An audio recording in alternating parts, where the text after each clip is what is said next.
like to see that. Yeah, he is. He still looks like a college professor. You always look like a college professor.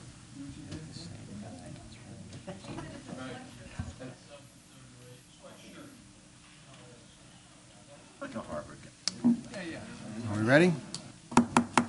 Good evening, ladies and gentlemen. I'd like to call the Northampton County Council meeting of February 16th, 2017 to order. Please rise for a moment of silent prayer, please.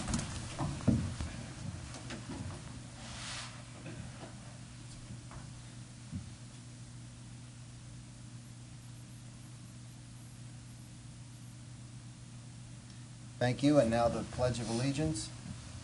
Pledge allegiance to the flag of the United States of America and to the republic for which it stands, one nation, under God, indivisible, with liberty and justice for all. Okay. Thank you very much. Ms. Zembo, can you call the roll, please? Mr. Fennell? Here. Mr. Kuzic? Yes. Mr. Deep? Here. Mrs. Ferrara? Here. Mr. Geisinger? Present. Mr. Kraft? Here. Mr. Phillips? Here. Mr. Vaughan? Here. Mr. Warner? Here. All present. All are present this evening. First item is the approval of the minutes of the February 2nd, 2017 meeting. We have a motion by Mr. Dietz to approve by acclamation, seconded by Mr. Werner. All those in favor, please say aye. Aye. Any opposed or abstentions? Passes unanimously. Okay. Next would be courtesy of the floor. I have one person signed in, Daniel Ramett, Easton, Pennsylvania. Would you like to address council? Please do so.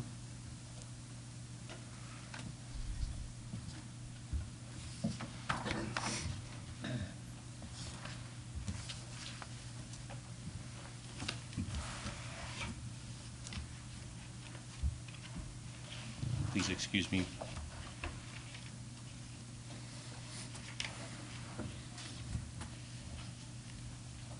Good evening, members of the council. My name is Daniel Ramut, and I'm here to represent the Eastern Area High School Technology Student Association, otherwise known as TSA. With me is fellow member Eris Vega. The Technology Student Association is an extracurricular club at the high school with the purpose of educating and promoting the fields of science, technology, engineering, and mathematics, also known as STEM. It occurs in a variety of conferences at the regional, state, and national levels. As a member for the past 3 years, I have seen how a chapter has grown. I will now hand out a cost estimate of this year's chapter for our participation to states.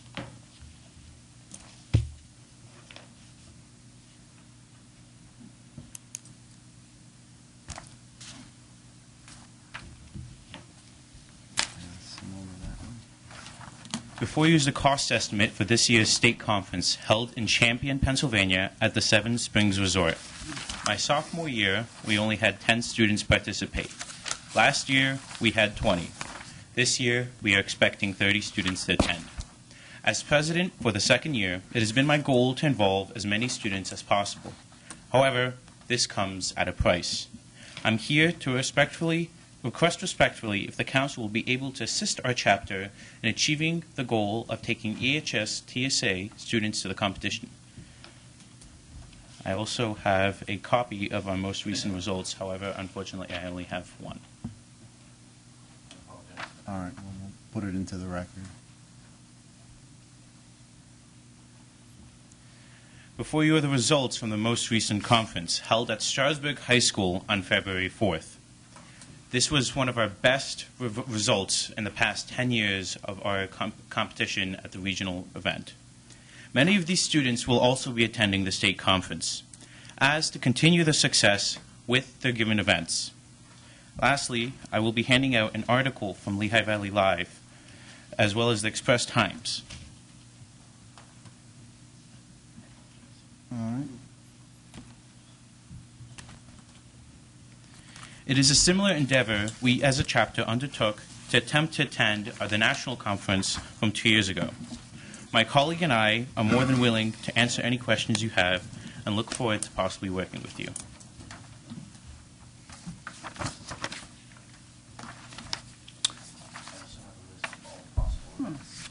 Okay.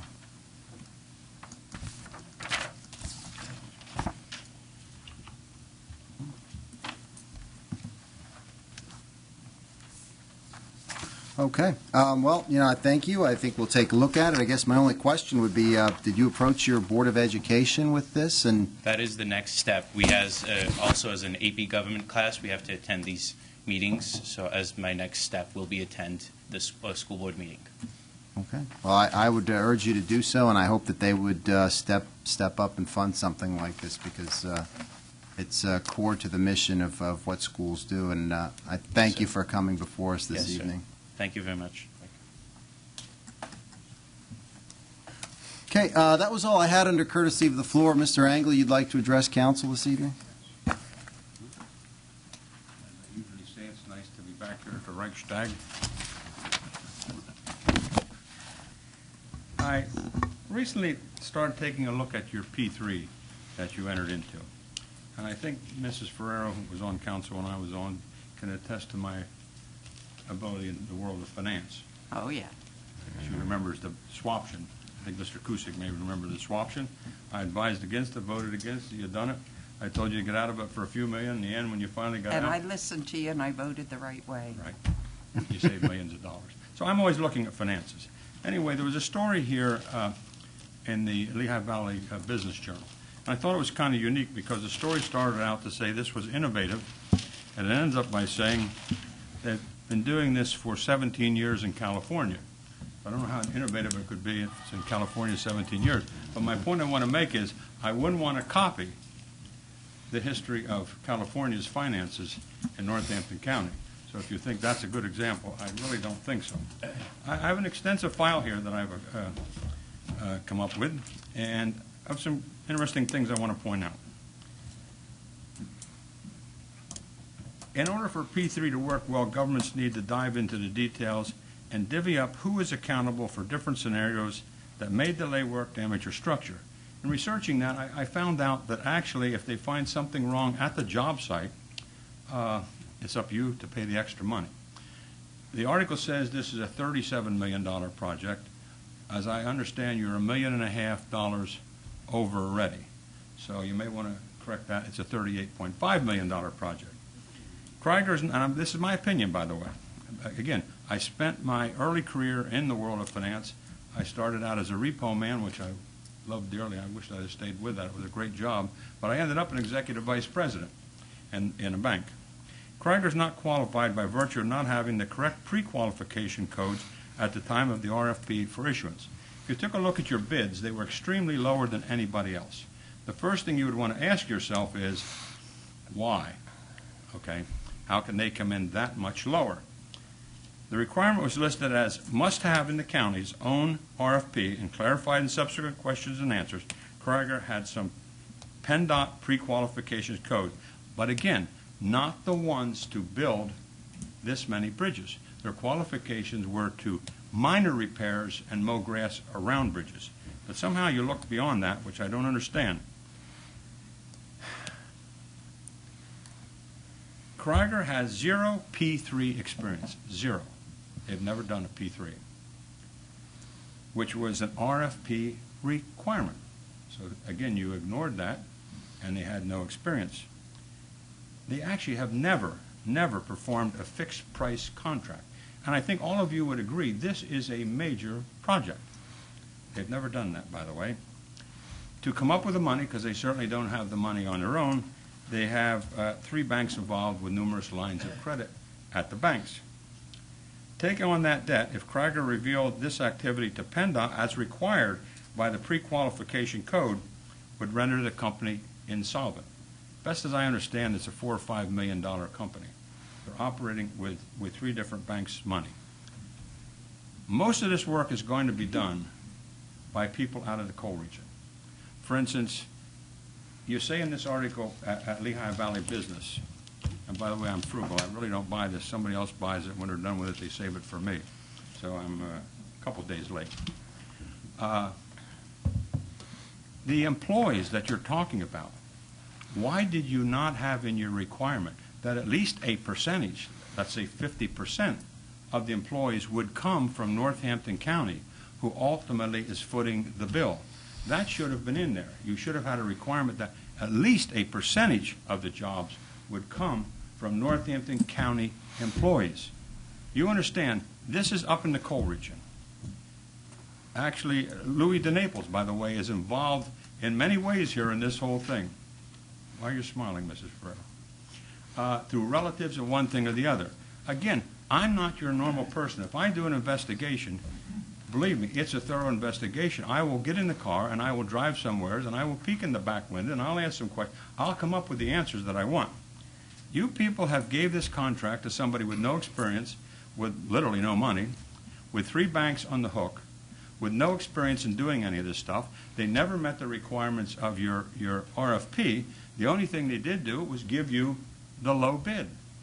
Well, I think you would learn in history the low bid is not necessarily the best bid. That's why most times it says the lowest qualified bid.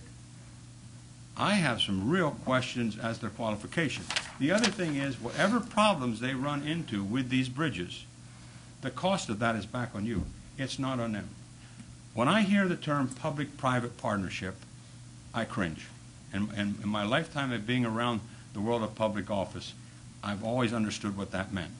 The public will be on the hook for the bill. The private sector will make the money. It's like the NIS in Allentown. What has the NIS done for the city of Allentown? Nothing. But there's a couple of individuals who have made hundreds of millions who very well will make billions till it's over with.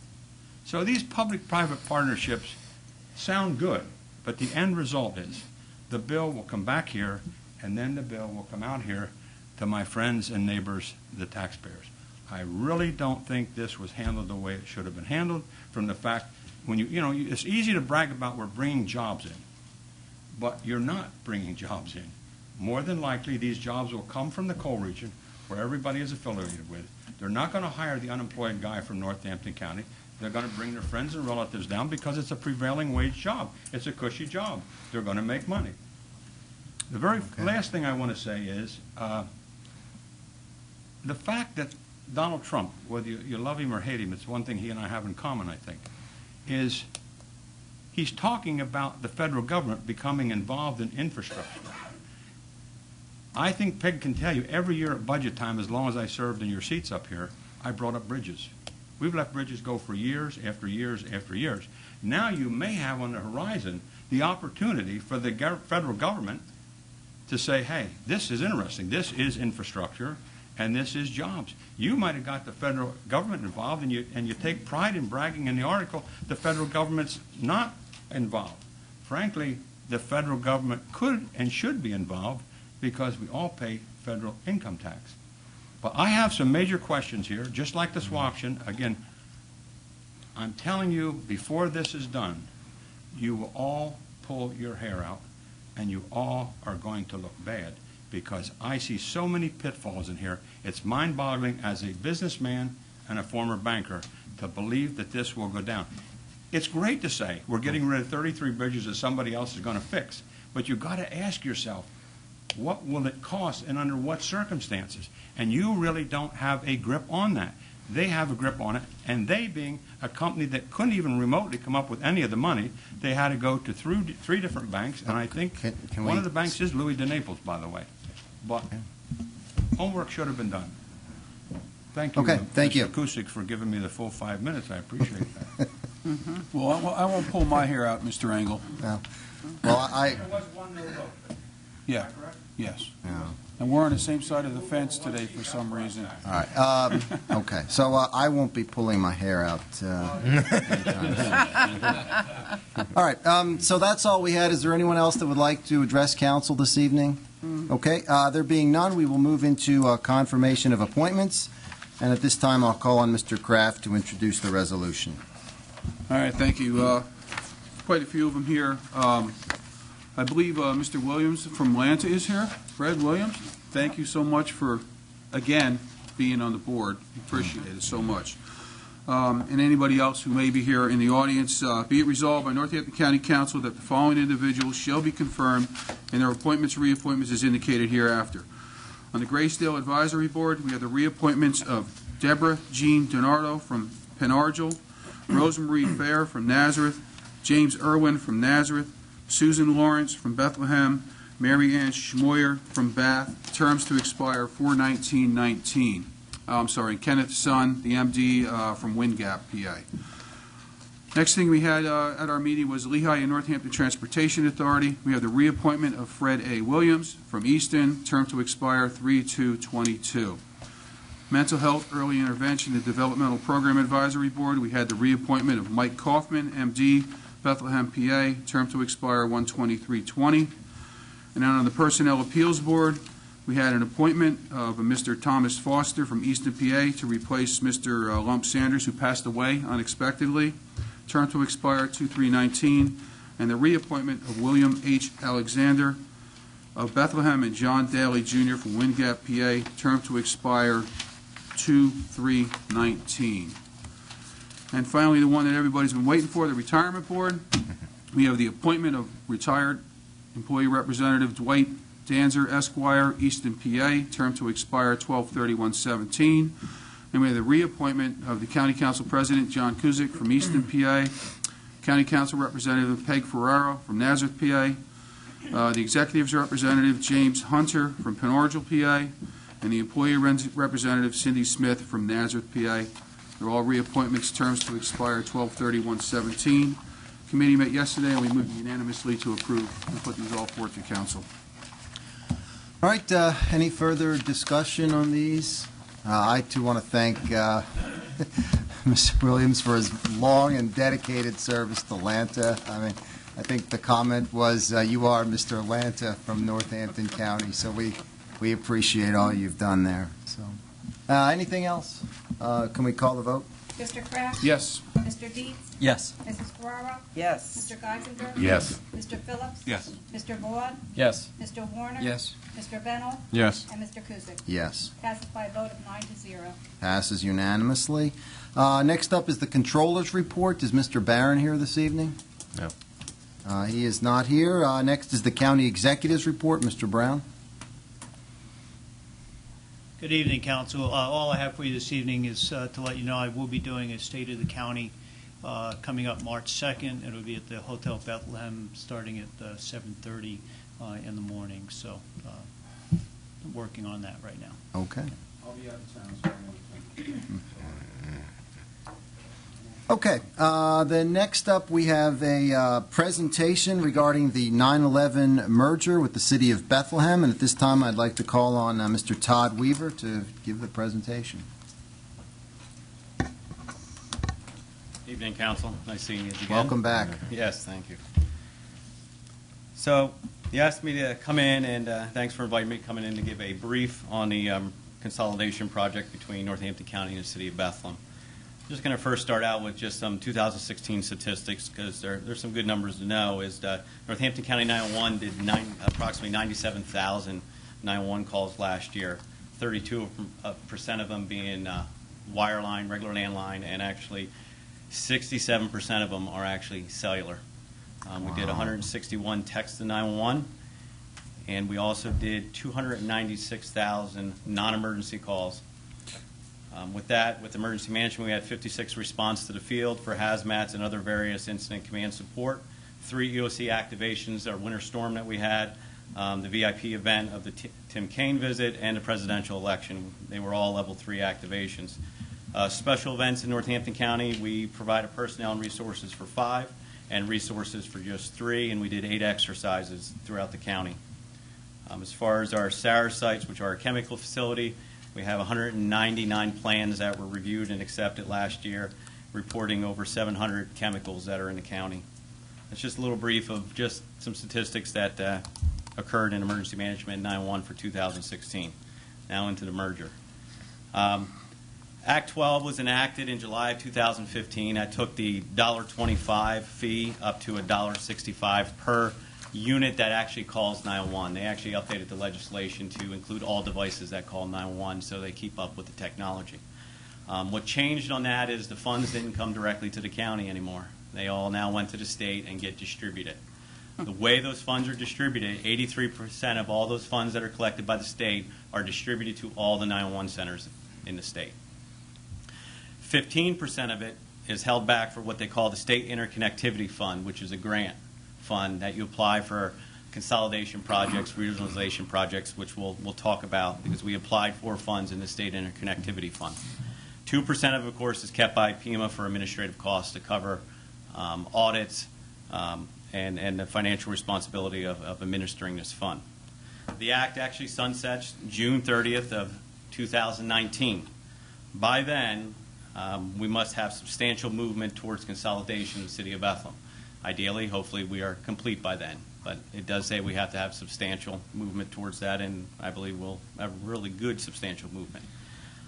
We meet with PEMA regularly. We did have some meetings with PEMA early on with Director Flynn and also the 911 Deputy Director, voicing our concerns, and also in going to the advisory meetings, really pushing and stating the fact that this was not a voluntary consolidation, this was a mandated consolidation, and kind of lobbied to make sure that we had funding set aside to help the Lehigh Valley with this consolidation and some priority on those projects. Where we're at with some of the consolidations, we meet monthly with the City of Bethlehem, and actually we meet more than that. I have Bob Novotnik here tonight. He is the Emergency Management Coordinator for the City of Bethlehem and also the 911 Coordinator, which he started the first of the year. He's also the retired Fire Chief. We have a good working relationship. We pretty much talk weekly on 911 topics and consolidations and getting down in some of those weeds of operational type of things and what would change or what won't change. A lot of things we find out with these meetings is we're fairly much the same, even in policy. There's some idiosyncrasies and some things that are a little bit different, but nothing that can't be overcome.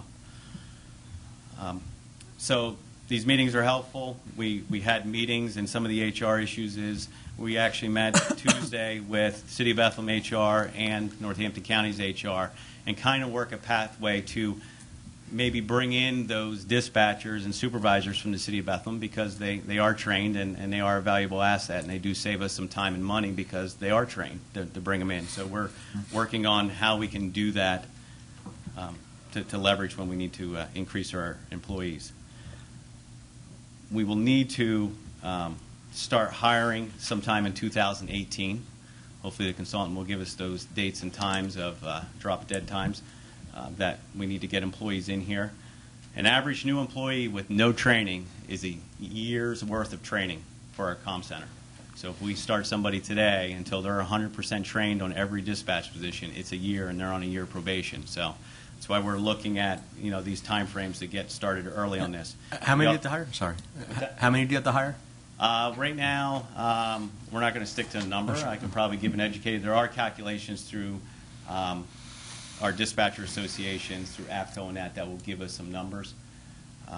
We're probably going to be looking with a consultant, but it could be anywhere from 10 to 18, depending on what we need and what we're looking. And they'll look at call volume, trunks, and really dig down on some of those services that may remain at the city, but also come at the comm center. So we kind of got to weigh some of those options. I just don't want to put in concrete a number that we need.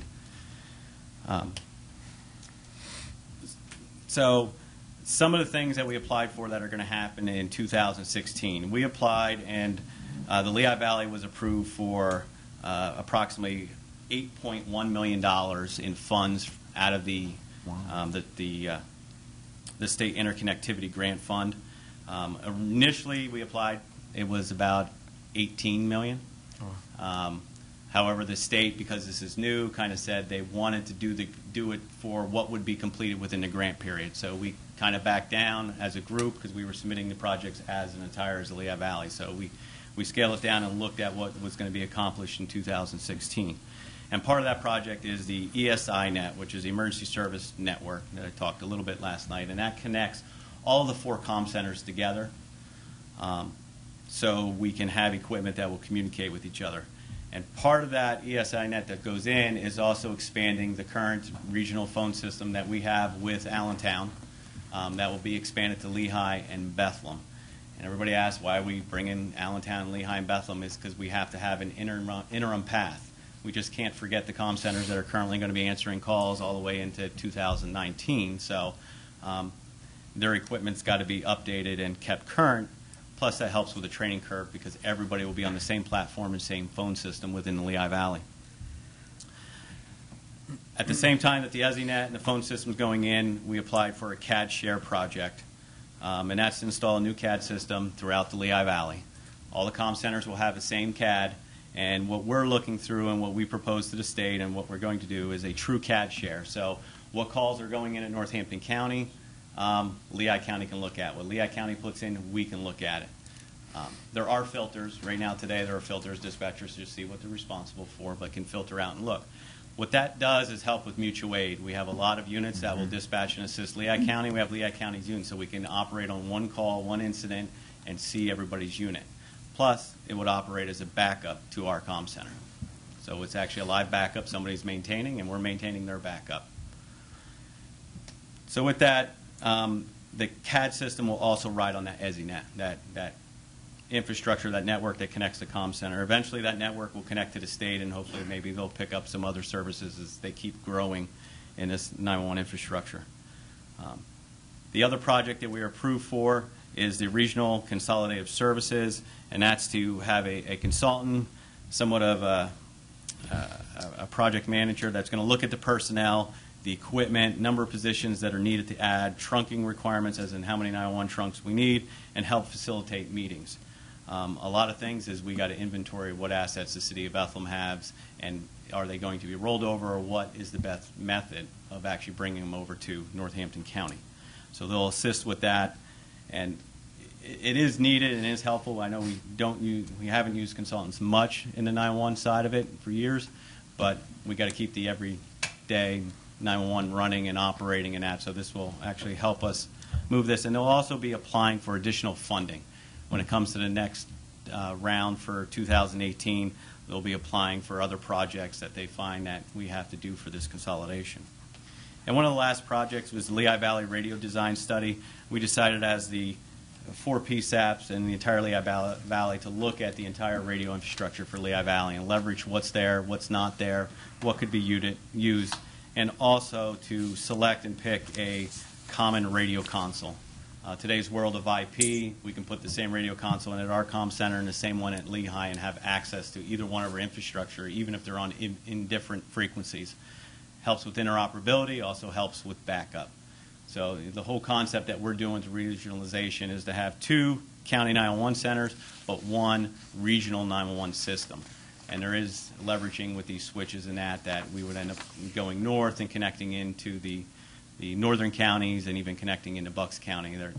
The state is working on an overall 911 plan for the entire state. Again, the City of Bethlehem, Northampton County has a very good working relationship, and we have meetings, and we work through, a lot of the operational issues. That's the easy stuff. A lot of these projects are going to be hurry up, and wait, and then they're going to pick up really quick, and then we're just going to, have to wait, unfortunately, for funding and other things to be put in place. Again, we do reiterate to the state of Pennsylvania that this is a mandated consolidation, and that their funds are needed for us to do this consolidation. That's all I have, unless you have some other specific questions. Before you ask questions, I would ask if your guest from Bethlehem could come up and just, if you had anything to add, or just introduce yourself and tell us what you do down there. Put on the spot. Well, he came all this way. Thank you, Council. Bob Novotny. I've been with the city for 38 years, fire chief for 38, involved in training at 911 in Bethlehem and our dispatchers for many years, worked in the system of police, fire, and EMS, and got involved as emergency manager prior to Hurricane Sandy.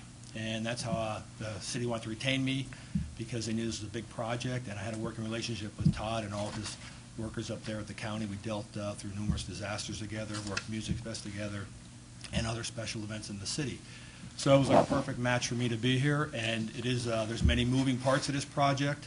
It's going to involve many hours and time between both of our departments. We're back and forth. I'm at Graysdale. Todd and his guys are down our way, and it's going to be a big project for the next 2.5 years, but we're willing. Bethlehem's on board with it, with the county. We know it has to be done, and we're going to get it done on our end. Okay. I'll take any questions, though, if you have any. Okay, now, Mr. Kraft. What's going to happen? I'm from Bethlehem, okay?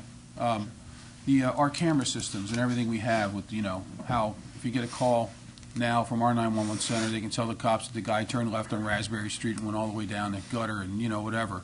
How's that going to work if it goes to the county? Well, go ahead.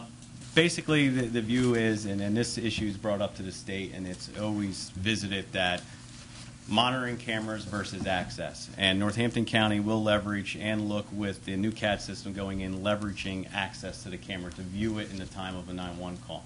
When it comes to the monitoring cameras, that sometimes is considered a law enforcement type of activity. So you can talk on what possibly your plans are in Bethel. Yeah, but now it's intertwined. I mean, now we're making two steps to the same. I mean, we have a pretty good system right now, how Correct. it works in the city. It works great for the firefighters, as you know, how you guys use it all the time, how the police use it. And now we're going to turn it up to, because the state has a grand idea to put it in Northampton County. Are all the people coming from our 911 center up there, going to work there?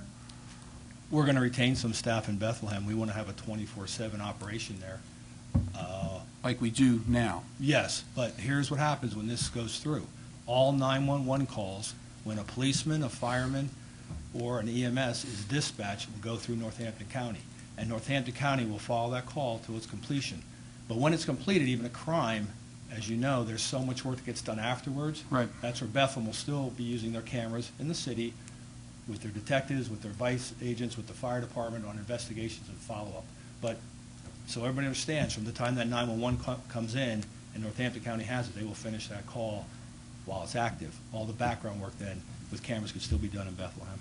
And then, they can, so 911 Center in Northampton can see those cameras, or the video feed That's from. what we'll be leveraging with the CAD design, is access to the cameras. Yeah, but my concern is you guys don't know Bethlehem. You don't know the streets. You don't know like the way it works now with how you guys use it and how it's been used traditionally forever, and multiple cameras that we keep putting up with Lehigh and everything. I mean, we have Lehigh County, we have the whole thing, and you're going to take it and give it to people that have no idea where Gutter Street is in Bethlehem or what's going on, or you know what I mean. Our response times are so much quicker because you're doing it. Now we have a redundancy. Now they've got the call. Now you have somebody on cameras. I mean, are they going to be talking to each other all the time? It just seems like it's going to be it's not going to go as smooth as it sounds like it's going to go. No, there's a lot of bumps in the road, but I think what'll happen with the cameras, we can get the closest camera routed up here maybe to an incident, but then follow-up work is done in Bethlehem afterwards. Active crimes that are going on, they'll be handled by the 911 dispatcher Right. here. That's how you have to do it. If you can't have two dispatchers working a call, that makes it even more confusing. Yeah, it's confusing. Right. So our staff in the city will still have probably the same amount of people on staff watching those cameras 24 hours a day? And No, we'll have to reduce our staff, but we do want to have 24/7 coverage in Bethlehem. I talked with the police chief about that, the new fire chief, and it's important that we keep our comm center staffed, but it's not a 911 comm center anymore. It'll Right. be like an emergency operations center, running festivals, doing all background work when crimes are committed, the follow-up work with Vice and all the detectives that work through there. what about how many? I mean, the county said they did 97. How many calls do we do a year out of the city of Bethlehem? The sheet. 40,000 calls. Okay, 40,000. About half of the entire county, we generate half of those calls just in the city of Bethlehem, and the county doesn't even touch them yet. No. So how many- Some how of the many- calls in 911 actually can be double counted, because if it comes in 911 Northampton County and we do a transfer, it actually gets then. But still, it's double fielded counted the same way back. by city of Bethlehem. So 40,000, how many people are in our comm center now in Bethlehem? Right now, 22 full-timers and 4 part-time. So the city should probably, I mean, the county should probably take on 22 full-timers and, I mean, it should be a pretty many people. Well, there are formulas of how many dispatchers you need by number of calls, and that's going to be worked out later on in the process. Right, because now it's going to go to like 140,000 calls on a yearly basis, emergency calls. I mean, we're not even talking about the nonsense calls, the 296,000 calls. How many of those calls did you get last year? That non-emergency Yeah. calls? Yeah, about 50,000 then. Yeah. I don't have my glasses on, but it's. Yeah, I feel you. All right, well, I just like to go on record. I don't, I think Bethlehem still should have its own 911 center. I think the way we use our cameras, it's real time for all your, how you've been using it forever, and I hope that the county doesn't drop the ball, on this, on us. Correct. Well, nobody really wanted this project, but it's brought upon that we have to do an Act 12. between Right, county and Act 12, city. they're going to upgrade all our, I mean, because I know we had a problem with upgrading the equipment, so they're going to upgrade all the equipment in Bethlem's Comm Center with this money that we were supposed to upgrade on our own. So we'll have a brand-new state-of-the-art facility that we're basically not going to use because, No, what It's will gotta all happen go up with to these county. projects is the city of Bethlehem will actually be upgraded, but with the caveat and agreement with the state that that equipment and licensing that's installed at those centers will get repurposed over to the county 911 centers. And that goes the same for Allentown and Lehigh. This is not the first consolidation that the county did before in the past. Are there bumps in the road? But we have a lot of very trained personnel that actually covers a lot of the jurisdictions that surround the city, and actually we do dispatch mutual aid calls into the city. And with today's technology, it's amazing what you can do compared to when I started in 911 and it was just a 10-digit number and somebody hung up and what do you do? And it's like nothing, you sit back, and now there's just so much mapping and location that actually assists. And what we're also looking to do is during that transition period is to come up with an MOU to send our dispatchers down to train and work with their dispatchers, and those that choose and decide to want to come up to the county to actually come and work in our comm center and train, just so we can get them up, because we got to keep 2 911 centers open at the same time until they, that deadline of flipping the switch, basically. Yeah, and I realize the county did mergers, but you didn't do a merger like this before. You've never undertaken something with, We the did a cameras merger and of everything that 7 the city comm centers has. into one. Yeah, well, still, they probably were half the size of the city of Bethlehem altogether, so, for the calls and the people. So I'm just concerned, I hope it works out. It's just another mandated thing by the state to spend all our money and be redundant again, so. Mr. Vaughn, you had a follow-up question? Yeah, I was just curious. You said that some of the calls are actually taken by Northampton County and then rerouted to the city of Bethlehem. Oh, what is that? You can get it with cellular, or you can get it with landline, and the same thing happens. City of Bethlehem could end up taking some of our calls that get transferred, just the same as we take to Lehigh. So there is a small percentage of those numbers that, just because they're transferred as 911, they get counted as 911 in either center, and they are 911 calls, and they generate work on both comm centers at the same time. Okay. Mr. Phillips? This is the first shoe to drop. The second shoe to drop is once this consolidation is done between Bethlehem and Northampton and Allentown and Lehigh, is a merger of the 2 counties. And that's not predicted, but I've gone to meetings on this, and that is the way the Fed, not the Fed, excuse me, that's the way the state is going to be mandating this. So that's the next thing. Once this is done, we're going to be having discussions like this again with the consolidation of the 2 counties. Anything else? Okay. Well, I look forward to you. For the other 2 things. Right. But again, I look forward to you keeping us up to date on this process because, as you said, I agree there's going to be bumps in the road. I think, the 2 big ones, technology, human resources, and cameras. So it's but this is not something that's unique to this county or to counties across the state. So we wouldn't be the first, and this wouldn't be the first time that. No. And we were actually gone already through this. working towards the regionalization of the phone equipment in the CAD system prior to the state enacting their new legislation, forcing us to do that. It just kind of actually slowed our process down a little bit because of how the funding model changed. So some of these things we're actually continuing what we were already working towards. Okay. Okay. All right. Well, thank you. Yep. All right, then we'll move into old business. First item is a public hearing on the ordinance establishing a county policy for periodically reviewing the status of all properties qualifying for exemption from property taxation under the Institutions of Purely Public Charities Act. This ordinance was introduced by myself and Mr. Geisinger at the February 2nd meeting, and the public hearing, debate, and possible vote are scheduled for this evening. At this time, I'd like to conduct the public hearing. Is there any member of the public that would like to address this ordinance? No? Okay. There being none, we will move into council discussion. Any comments or questions about this? Mr. Kraft? Yeah, I know they just finished doing this, because I think 2 years ago you were here when we had them do it.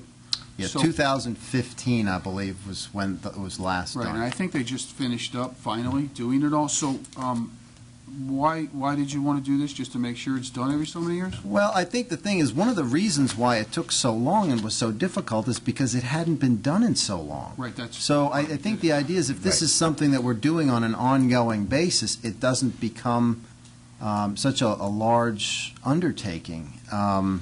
That's really the motivation. I think what was done was good, but it took so long. And that doing this on a regular basis, I think, will improve the quality of the assessments that we have on file. Right, so it's every 3 years you want them to go through every one. I mean, we should have them in order now because we found a few that we tossed off the rolls, so it should be easier. Should be. It should be. Correct. The idea is if we do this regularly, rather than, every 20 years or whenever somebody thinks about it, it will be less cumbersome to do. So it should become part of the routine for that office. That is my goal. And I think here's another thing. I mean, we get reports all the time from the controller. Think of all the time and money we spend auditing hotels for maybe a few $100 or $50 here or there. This is just as important and just as significant how we assess property as far as county, school district, and local municipal revenues. So I think it's important that we do this on a regular basis. Be nice to take all the nonprofit hospitals off of this. Make them pay their fair share. I would say that as part of this process, we can regularly examine the operations at specific properties that some nonprofit entities are currently engaging in. And I think Mr. Barron even raised that there were some, I think he mentioned Lafayette College was leasing a building, and for the purpose that it was being used for was in fact taxable, and that was something that had been discovered as part of the process. Anything else in the ordinance? Ms. Zimmo, can we call for the vote? Mr. Kuzic? Yes. Mr. Geisinger? Yes. Mrs. Ferraro? Yes. Mr. Kraft? Yes. Mr. Phillips? Yes. Mr. Vaughn? Yes. Mr. Warner? Yes. Mr. Bennett? Yes. Mr. Deeds? Yes. Passes by a vote of 9-0. Passes unanimously. Thank you. Next up under old business is a consideration of a resolution amending resolution number 5-2007, and I'll call on Mr. Kraft to introduce that resolution. This is the pay scale one. All right. No. No, it's No, we had a wrong date on some appointment. Oh, we had a wrong date? Yeah. Be resolved by Northampton County Council that the following individuals shall be confirmed in their reappointments as indicated hereafter.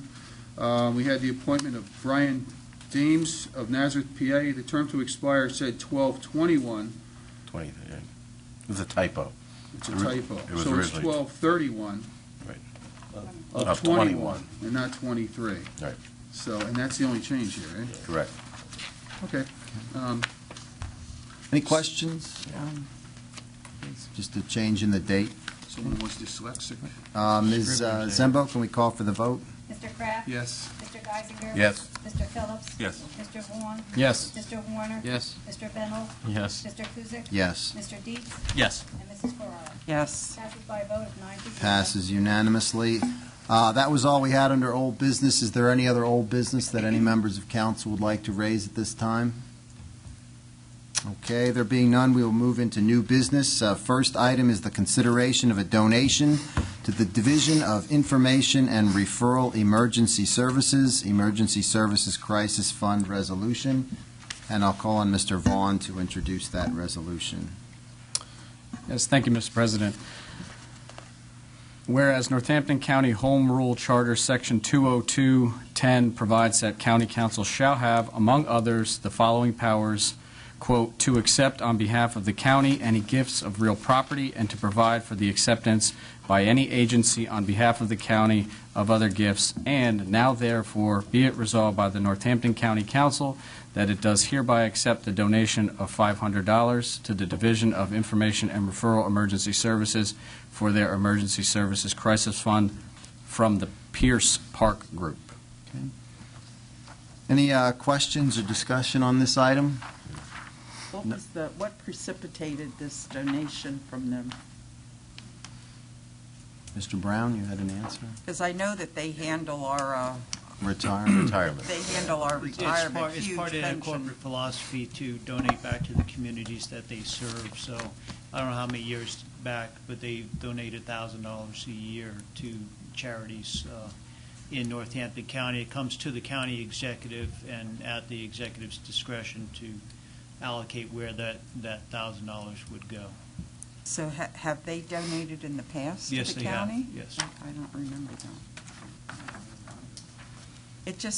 It just raised a flag because Yeah, we're in no, the it's process of picking, we're reviewing the pension fund managers, and to see a nice donation like this come from our pension fund No, manager, it just raised a little red flag. This comes in December at the end of the year.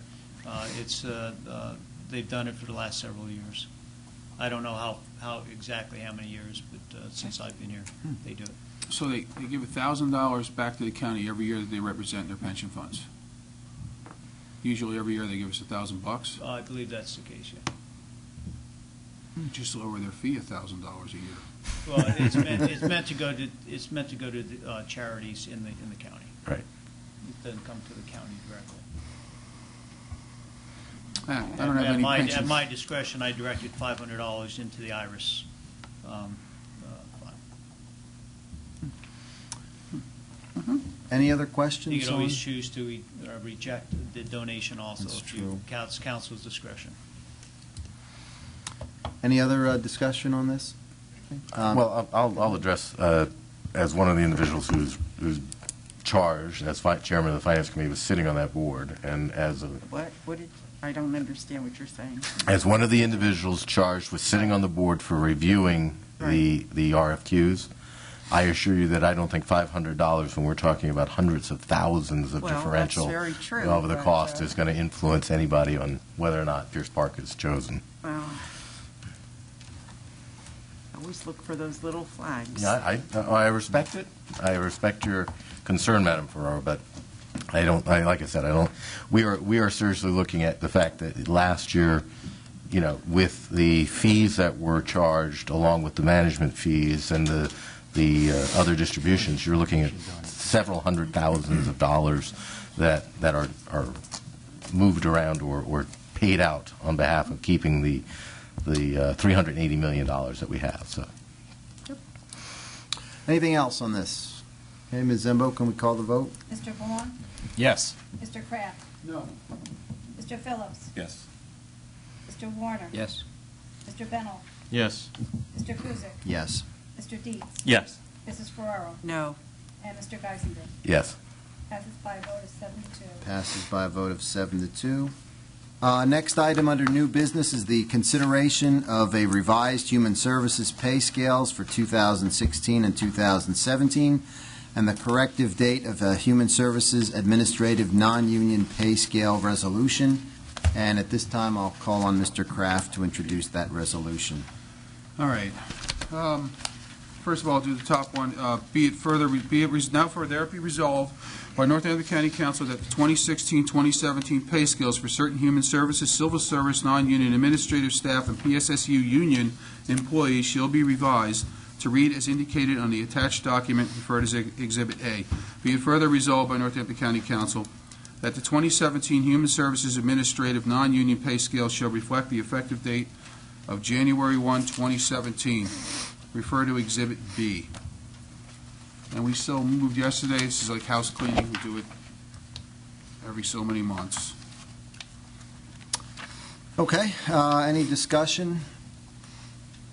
I'll just point out then that one of the things that came up yesterday was the fact that the union has not had a contract negotiation for several years now, and I would just urge both sides to try to come to some sort of an agreement, because 4 years is what it's been. I think both sides need to get back to the table and work something out. Anything else? Ms. Zimmo, can we call for the vote? Mr. Kraft? Yes. Mr. Phillips? Yes. Mr. Vaughn? Yes. Mr. Warner? Yes. Mr. Bennell? No. Mr. Kuzic? Yes. Mr. Dietz. Yes. Mrs. Ferraro? Yes. And Mr. Geisinger? Yes. Passes by a vote of 8 to 1. Passes by a vote of 8 to 1. Next item under new business is consideration of the personnel request, Department of Human Services, Graysdale Nursing Home Resolution. I'll call on Mr. Kraft to introduce that resolution.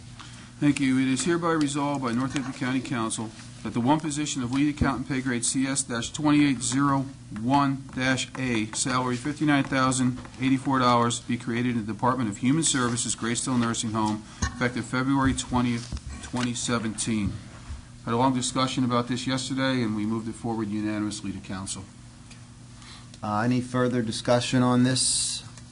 Mrs. Ferraro and then Mr. Phillips? I would just like to say again that I just feel that this salaries, our whole salary system with our career service employees is just so disoriented, disjointed.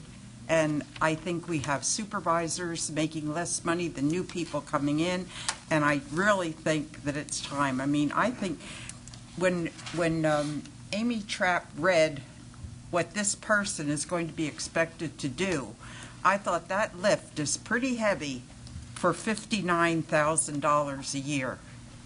Now, maybe I shouldn't say this, but you know what? I retired from work 16 years ago, and that's what I was making 16 years ago.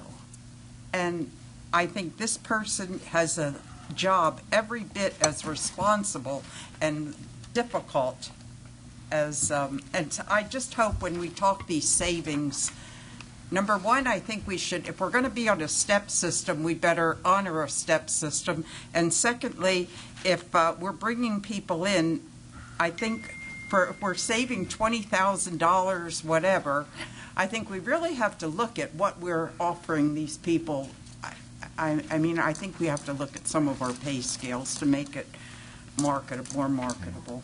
So I appreciate it. Yeah, I just wanted to follow up. Ms. Trapp is here. If she wanted to address it further, she was here yesterday as well. I'm not sure if this is part of the reorganization or restructuring. I think, are you referring to, there was another position where there is an individual being upgraded that was raised in the meeting? I'm having a hard time. I think, Peg, if I may, you're referring to all the steps, and we've been talking about this for years. We've been talking about it, and we said, you know, when we got a new human resource person, that's something, you know, we would look at, but... Right, and the judges have been in, and everybody's been in, and Morganelli's been in. You have people who are in supervisory positions that get paid less than the people who, you know, you have sheriffs who won't upgrade to lieutenants because they get paid less. You know, there's no upward movement in this county anymore. It seems like if you want to be in a position to be in charge, you get paid less than the people who are working underneath you. Well, you lose the opportunity for overtime. I think that's the big piece. Right, and so you lose the incentive for somebody to want to, you know, you want to promote from within. You don't want to hire from outside, and you know. And with Peg and I have been talking about it for a long time. Years. A couple years now, we've been... Get the pay scales proper. I mean, we did the study. You know, that came out, and then it was, chucked in the oval receptacle. So... Mr. Phillips, you had a comment? I have a different take on it. Not that I disagree with what you said, but this is adding a position. We were told yesterday that within 90 days, this is going to be cutting costs for the county, but I don't have a picture of what that other two adjustments are going to be. If it's going to be done within 90 days, my take is hold this off, put them all together, and do them at once. I won't be voting for this. Yeah, and I think I shared some of that concern. I think it's perfectly legitimate of a request, but I would have liked to have seen it all, the dots connected, so I'll also be voting no. We had Mr. Bennell and then Mr. Kraft. I'll defer to Mr. Kraft. Yeah. We had the discussion about this yesterday, and they pretty well explained the moves and what they were going to do and how it's going to save money when they eliminate another position. You have to create a position to put somebody into before you eliminate another one, and you know, and it came down to the human factor of who's going to move where and who's going to take what. So that's why they're doing this in steps. I mean, I'm going to go on a limb and believe in the administration if they're going to do what they're saying on this one. I thought the explanation was fine. You know, we can paint any scenario we want up here, And God knows we love painting scenarios that are hypothetical and make things up. But I think this is going to be a good thing. It's going to save the county money. So, I mean, you have to, he's on your side of the fence. And I respect your opinion as well. Mr. Bennell, you had to comment? I just to comment on what Ms. Ferrara said, and I agree with you, Ms. Ferrara. Some of these salaries are low, but coming from a public sector background, a private sector background, which I've always been in, what gets lost in some of these salaries is the pension and the benefits. And I think it's not just the $59,084 a year. You have to factor in what else is getting put into that salary. I mean, having a pension after 25 years is a fantastic thing, and you just don't see that very often anymore in the private sector. So, yes, the salaries are low, but that's part of going into the public sector is you have historically a better benefit package, which I'd love to have the county's package, and a pension plan behind that is, again, it's an added cost, but it's an added benefit for working in the public sector. And hopefully someday we'll have 401ks or something similar for county. All right, any from Mr. Dietz? You want to comment? Just that I will vote for it. I did speak to Mr. Hunter today and talked about it, and at least got his word on the commitment we had from yesterday, and so I'll hold him with that there are other pieces, and obviously, like Ken said, you need a position before you can fix other stuff. So. All right. Mr. Geisen? Yeah, one last, if I may, Mr. President. I don't want to belabor this, but I do want to address, I think, the concerns that others have put forth, which is, to Mr. Kraft's point, the administration has given us their word that they will go ahead and work on ensuring that the position is moved forward in a timely manner to ensure the savings to the county. And I will take them at their word. And addressing Ms. Ferraro's concern, total package is $89,782.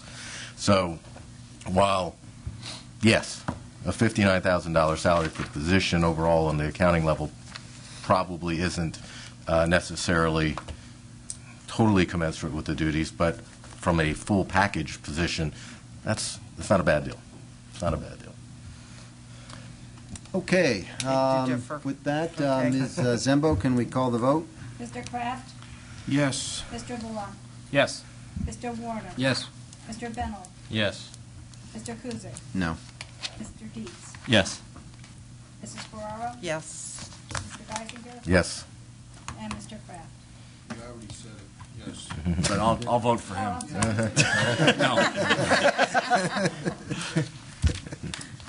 Okay. Passes by a vote of 7-2. The next item or 8-1 under new business is consideration of a resolution amending resolution number 97-07, and at this time I'll call on Mr. Dietz to introduce that resolution. Sure. We spoke about this during the Open Space Committee, and just the background behind it. Basically, they're just doing some land swap along area that. So we're not, even though there's funds talking about here, that the $1 million actually that was already paid out several years ago due to some parking lot changes in the city of Bethlehem.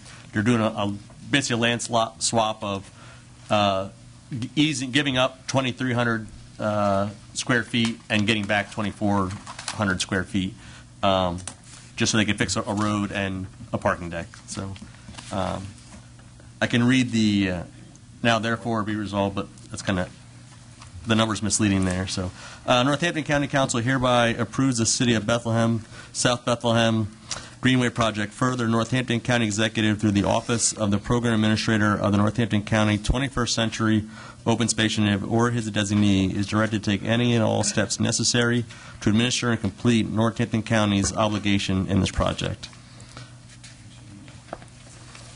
Yeah. Okay. Yeah. So back on the front here, the change is we will not be securing parcel P6 SE1A 9-1, but picking up P6 SE1A 9-1 and P6 SE1A 8-1.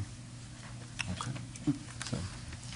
So this was discussed at length earlier at the Open Space Committee meeting. Is there any further comments or discussion? Ms. Zembo, can we call for the vote? Mr. Deeds? Yes. Mr. Bennell? Yes. Mr. Kuzic? Yes. Mrs. Ferrara? Yes. Mr. Geisinger? Yes. Mr. Kraft? Yes. Mr. Phillips? Yes. Mr. Vaughn? Yes. Mr. Warner? Yes. Passes by a vote of 9-0. Passes unanimously. Next item under new business is consideration of a resolution amending resolution number 19-2014. And again, I'll call on Mr. Dietz to introduce the resolution. Sure. Now, therefore, be it resolved by Northampton County Council, Northampton County Council hereby directs Northampton County Executive through the Office of the Program Administrator of Northampton County 21st Century Open Space Initiative or his or her designee to take any and all steps necessary to complete the conservation easement acquisition by the Nature Conservancy of the Transu property, Upper Mount Bethel Township, being approximately 95 acres located at 258 Audubon Drive, Mount Bethel, PA 1834, Upper Mount Bethel Township, Northampton County, and also known as the Uniform Parcel Identifier numbers C11-95-0131. The important part is Northampton County Council hereby directs Northampton County Executive to appropriate, instead of the $272,500, it's reduced to $266,500 as consideration for conservation easement acquisition by the Nature Conservancy of the Transu property. Again, this was discussed at length during the Open Space Committee meeting. Is there any further discussion on it? Mr. Phillips? Yeah, I've made this statement at the earlier meeting. I'm going to make it again. I'm going to vote for this because it's saving the county $6,000. But I didn't like this in the beginning. The township never committed to paying for this, and they actually did back out and not pay for it. We had to have a resolution to move forward without it. This kind of money and this kind of activity, you know, if you don't have the local township backing into it, I'm not quite sure why us sitting in Easton are doing it. So at this point, I'm going to say, yeah, I'm going to vote for this because it's, saving $6,000, but it's not something I was for, and actually I voted for against it when it came up. All right. Any further council discussion? Okay, Ms. Zembo, can we call for the vote? Mr. Deeds? Yes. Oh. Mr. If you have an objection, on the open meeting law, it clearly says, if you have discussion, I as a taxpayer have a right, after your discussion, which is a new matter, to voice my opinion before you vote. Correct the law. Short opinion, Upper Mount Bethel backed out because it's not developable swampland. There was no need to preserve it. It could never be developed. Thank you. Ms. Zembo, can you call for the vote? Mr. Deeds? Yes. Mr. Warner? Yes. Mr. Bennell? Yes. Mr. Kuzic? Yes. Mrs. Ferrara? Yes. Mr. Geisinger? Yes. Mr. Kraft? Yes. Mr. Phillips? Yes. Mr. Vaughn? Yes. Passes by a vote of 9-0. Passes unanimously. Next item under new business, is consideration of the Article 13 contracts resolution. First item is Essential Management Solution, LLC, and I'll call on Mr. Geisinger to introduce this resolution. Very good, Mr. President. Thank you. Whereas on January 24, 2017, Northampton County Council received a request from the county executive for council to adopt a resolution endorsing a contract in the amount of $90,000 with Essential Management Solution, LLC, for the 911 Regionalization and Consolidation Management Service. Now, therefore, be it resolved that council does hereby concur with the recommendation of the county executive as set forth in the attached documentation to approve the contract with Essential Management, LLC, for the amount so stated. We so move, Mr. President. Okay. And again, this was discussed at length at the Finance Committee meeting yesterday. Mr. Weaver has been nice enough to remain. Any further questions or comments on this? No, I will state that we did vet this thoroughly yesterday, and essentially these funds will be reimbursed by FEMA when the correct time comes, and it's really just part of the overall scenario that we have to fulfill. So. Yes, it is actually a funded mandate. Imagine that. All right. If there's no further discussion, Ms. Zembo, can we call for the vote? Mr. Geisinger? Yes. Mr. Kuzic? Yes. Mr. Deeds? Yes. Mrs. Ferrara? Yes. Mr. Kraft? Mr. Phillips? Yes. Mr. Vaughn? Yes. Mr. Warner? Yes. And Mr. Bennell? Yes. Passes by a vote of 9-0. Passes unanimously. Next item, consideration of the Article 13 contract resolution, Xerox State and Local Solutions. And again, I'll call on Mr. Geisinger to introduce that resolution. Whereas on February 1st, 2017, Northampton County Council received the request from the county executive for council to adopt a resolution approving the contract in the amount of $410,150 with Xerox State and Local Solutions for hardware for switch refreshes. Now therefore be it resolved that Northampton County Council does hereby concur with the recommendation the executive has set forth in the attached to approve the contract with Xerox State and Local Solutions Incorporated. And this, again, we moved through this yesterday with the Finance Committee and moved it forward unanimously. Okay. Any further discussion? Again, this was discussed at length, I believe, yesterday. There being none, Ms. Zembo, can we call the vote? Mr. Geisinger? Yes. Mr. Dietz? Yes. Mrs. Ferraro? Yes. Mr. Kraft? Yes. Mr. Phillips? Yes. Mr. Vaughn? Yes. Mr. Warner? Yes. Mr. Bennell? Yes. Mr. Kuzic? Yes. Passes by a vote of 9-0. Okay, passes unanimously. And the last item under consideration of Article 13 contract resolutions is two-way communications. And Mr. Geisinger, you'll have that one as well. Thank you, Mr. President. Whereas on February 13, 2017, Northampton County Council received a request from the county executive for council to adopt a resolution endorsing the contract in the amount of $195,008 with two-way communications for Lehigh Valley SNET project support. Now therefore be resolved that Northampton County Council does hereby concur with the recommendation of the county executive as set forth in the attached documentation to approve the contract with two-way communications for the Lehigh Valley SNET project support, and we so move. Okay. Any further discussion on this one? This is another funded mandate from PEMA with the consolidation. So, Any further discussion on this item? Ms. Zembo, can we call the vote? Mr. Geisinger? yes. Mr. Bennell? Yes. Mr. Kuzic? Yes. Mr. Dietz? Yes. Mrs. Ferraro? Yes. Mr. Kraft? Yes. Mr. Phillips? Yes. Mr. Vaughn? Yes. And Mr. Warner? Yes. Passes by a vote of 9-0. Passes unanimously.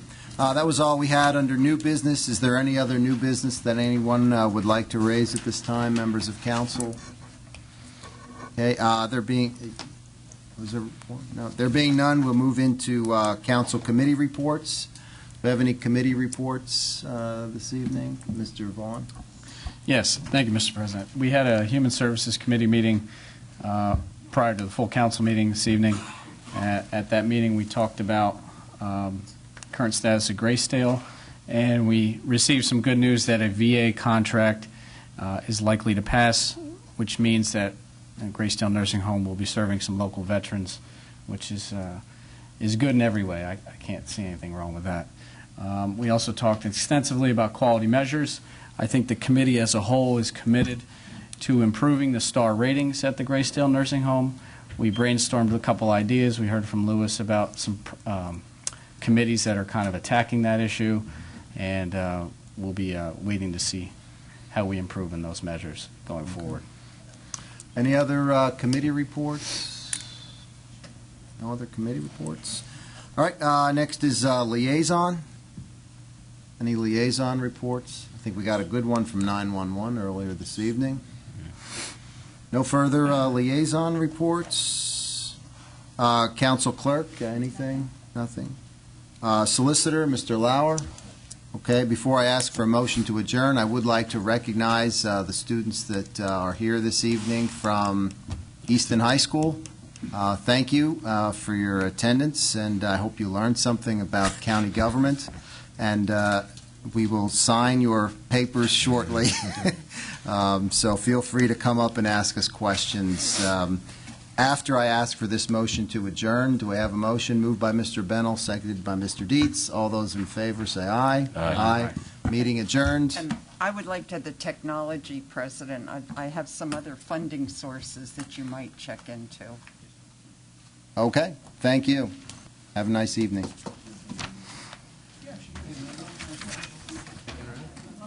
Me? No, not really.